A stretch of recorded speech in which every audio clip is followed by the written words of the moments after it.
আমি এক গুরুত্বপূর্ণ বিষয় নিয়ে দু চারটে কথা বলবো আপনাদের সামনে।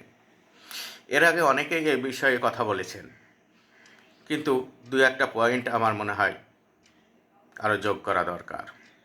সেগুলোই আমি বলবো। কারণ আমরা বারবার শুনি এই সংখ্যালঘু জেলাগুলোতে নাকি বাংলাদেশ থেকে অসংখ্য অনুপ্রবেশ ঘটে। বিশেষ করে রোহিঙ্গা চলে এসেছে, এরকম শোনা গেছে অনেক কথা। তার ফলে এই জেলাগুলোর ডেমোগ্রাফি চেঞ্জ হয়ে গেছে, মানে যে জনজাতি যে ভারসাম্য সেটা নাকি পরিবর্তন হয়ে গেছে। কিন্তু বুঝতে হবে এগুলো ভারসাম্য কী করে চেঞ্জ হলো। এসআইআরের আবহে আমরা দেখলাম অল্প দু চারটে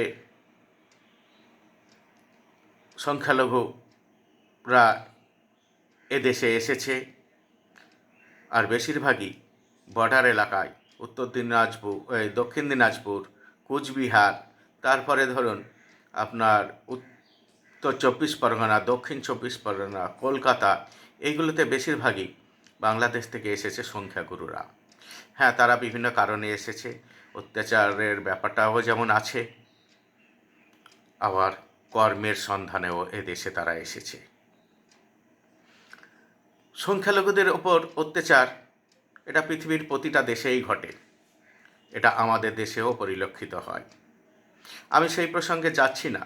অত্যাচার হলেই সে নিরাপদ আশ্রয়ের খোঁজে থাকবে এবং সুযোগ পেলে সে নিরাপদ আশ্রয়ে চলে যাবে, এটাই বাস্তব। কিন্তু মালদা, মুর্শিদাবাদ, দিনাজপুর, এখানে সংখ্যালঘুরা সেরকমভাবে আসেনি, সংখ্যাগুরুরাও সেরকমভাবে আসেনি। কারণ কাজ কোথায়, এখানে শিল্প কোথায়? তারা আসে আসলে দুটো পেটে খেয়ে বেঁচে থাকার জন্য। তারা এদেশে এসে কিছু কাজ করে, তারা যদি তাদের ফ্যামিলি ওই দেশে থাকে সেখানে কিছু টাকা পাঠিয়ে তার ফ্যামিলিকে বাঁচিয়ে রাখার জন্য। তাই তারা এই শিল্পহীন সংখ্যালঘু জেলাগুলোকে বেছে নেয় না। তারা বেছে নেয় শিল্পকেন্দ্রিক, শহর কেন্দ্রিক, কলকাতা কেন্দ্রিক, অর্থাৎ শিল্পাঞ্চল কেন্দ্রিক, রেললাইন কেন্দ্রিক এলাকাগুলোকেই তারা বেছে নেয়। আর অন্যান্য জেলাগুলোকে সেই পরিমাণ খুবই নগণ্য, কারণ শিল্প কাজ না থাকলে তাদের বেঁচে থাকার বা এদেশে আসার উদ্দেশ্যটাই ব্যাহত হবে। তাই যেটা বলছিলাম, এই কাজের জন্যই তারা আসে। এবার তাহলে সংখ্যালঘু জেলায় কী করে পরিবর্তন হলো জনসংখ্যা? দেখুন, জনসংখ্যা পরিবর্তন হয়েছে মানে এটা লঘু জেলা বলে এখানে কেউ শিক্ষার প্রসার হোক সেটা কোনো সরকারই চায়নি। তার ফলে স্বাধীনতার প্রায় ৮০ বছর কাছাকাছি হয়ে গেছে। তার মধ্যে একটা সবেমাত্র হ্যান্ডিক্যাপ ইউনিভার্সিটি গড়ে উঠেছে, যার জায়গাটা পর্যন্ত নির্বাচন হয়েছে সবে, এখনও পর্যন্ত বিল্ডিংপত্র কিছু হয়নি। যাই হোক, পুরাতন বিল্ডিং, এবং কেন কলেজটাকে নাকি তুলে দেওয়া হয়েছে, দিয়ে সেখানে একটা ইউনিভার্সিটি খোলা হয়েছে ওই বিল্ডিংয়ে। তো কেন কলেজের সমস্ত কিছু ইউনিভার্সিটিকে দিয়ে দেওয়া হয়েছে, এ ব্যাপারে আমি পরে বলবো অন্যদিন।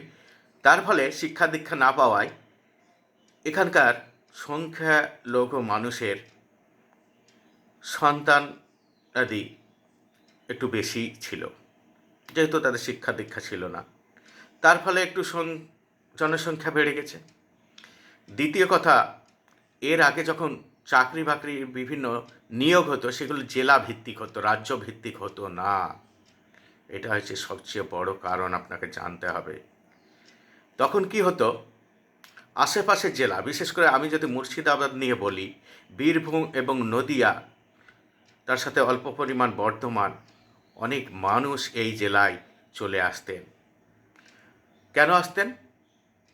তারা যাতে সহজে সুযোগ পাওয়া যায়। আপনারা জানেন 22% এসসিদের জন্য সংরক্ষণ থাকে, 6% এসটিদের জন্য সংরক্ষণ থাকে, 3% হ্যান্ডিক্যাপদের জন্য সংরক্ষণ থাকে। ইডাব্লিউএস এখন নতুন করে এসেছে, এগুলো আমি বাদ দিলাম, তখন ছিল না। কিন্তু এই যে এসসি এসটি, পরবর্তীতে ওবিসি এসছিল, তার মধ্যে ওবিসি এ, ওবিসি বি ছিল। ওবিসি এতে সংখ্যালঘুরা বেশি ছিল, ওবিসি বিতে সংখ্যাগুরুরা বেশি ছিল। এই যে সংরক্ষণের জায়গাগুলো দখল করার জন্য তারা আশেপাশে জেলা থেকে এই জেলায় তারা বসতি স্থাপন করে এবং এখানকার এক্সচেঞ্জে তারা নাম লেখায় এবং জেলাভিত্তিক যে নিয়োগগুলো হয়েছিল সেই নিয়োগের অধিকাংশই তারা দখল করে নেয়। চালাক মানুষরা, যারা শিক্ষিত, যারা বুঝেছিল ব্যাপারটা আগে, তারা এই জেলায় বসবাস শুরু করেছিল, না হলেও তারা এই জেলার এক্সচেঞ্জের নাম লিখিয়ে রেখেছিল। তার ফলে প্রাইমারি সহ বিভিন্ন নিয়োগ, স্বাস্থ্য, আইসিডিএস, বিভিন্ন রকম নিয়োগে তারা সুবিধা পেয়ে গেছে, মাঝ থেকে বঞ্চিত হয়েছিল।